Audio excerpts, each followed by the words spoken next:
नमस्कार चंद्रकांति ओडिया फूडिज रे आपको बहुत बहुत स्वागत।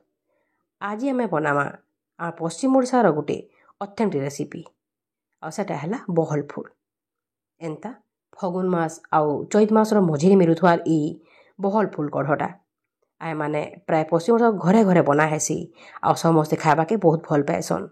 रेसिपीटा पूरा पूरा ऑथेंटिक रेसिपीटे जिन माने जानी रेसिपीटा देखवा के बहुत भल लगवा और जिन नाई जानी नुआ कोई रेसिपी चिन्हे जानवे और बने पारबे तो से चलून देखवा पूरा वीडियो। आउ देखुन ये बहल फूल के रांधवार लगी मुई नहीं 250 ग्राम बहल फूल। पहला आम ताके भल बाछि नेमा धुई की रखीदेमा तार परे रांधवार प्रोसेस के जिमा। तो देखो रांधवार लगी मैं गोटे कढ़े गोटे ग्लास वाई पैन गरम कर आ पैन टी फुटी फुटी आसला बेल के आम एछेका ये बहल फूल कढ़टा सब देदेमा। गैस फ्लेम के मीडियम रखिक एछेका बहल कढ़ सबके आम सिझेदेमा मात्र 2 मिनिट लगी।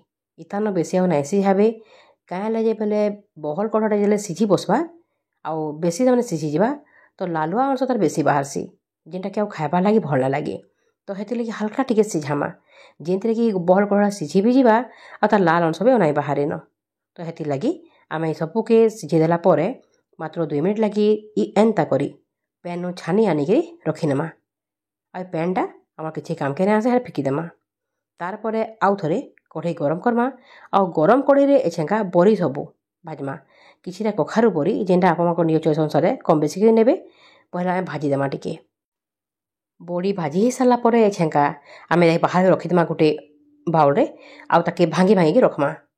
तार आम जमा रांधवार प्रोसेस के आउ रांधवार लगे छेना देखो कढ़ई देली 2 चामच सोरसो तेल टी गरम हो आसला बेले ये पकामा गोटे चामच सोरसो आउ सोरसो फुटी गले एछेका आम ये देमा 2टा कच्चा मिर्चा काटिक आउ तार संगे गोटे मीडियम साइज प्याज के एकदम छोट छोट खंड कर काटिक तारपर प्याज आउ मिर्चा के आम बढ़िया करी तेल रे भाजीदेमा टिके।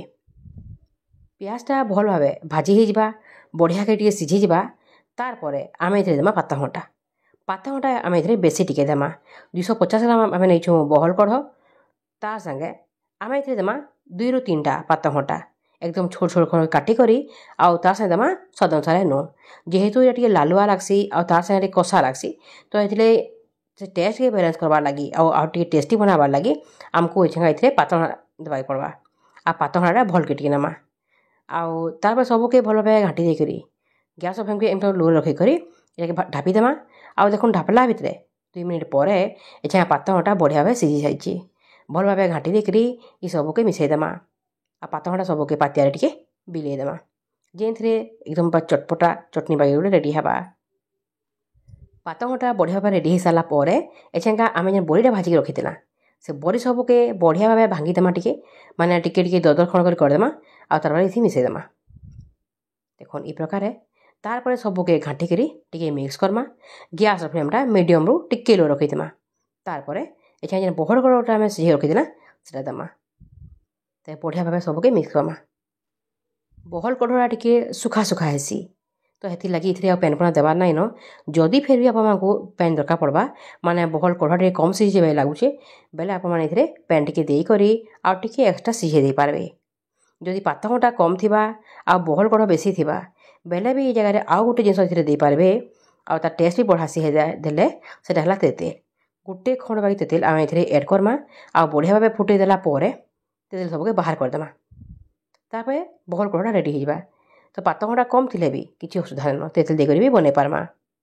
तो देखो सबके भल भाव मिसई देकर घाटी देला एछेका आमर बहल कढ़ा पूरा पूरी रेडी हो सारी देखो बहल कढ़ बढ़िया भाव लुटपुट हो मिसी सारान बड़ी पातघंटा संगे आ टिके सुखा सुखा ही आसलान यहाँ बहुत बढ़िया भाव रेडी हो सारी एछेका आम बाढ़ी दे पारमा गरम गरम भात हो कि पखाल संगे।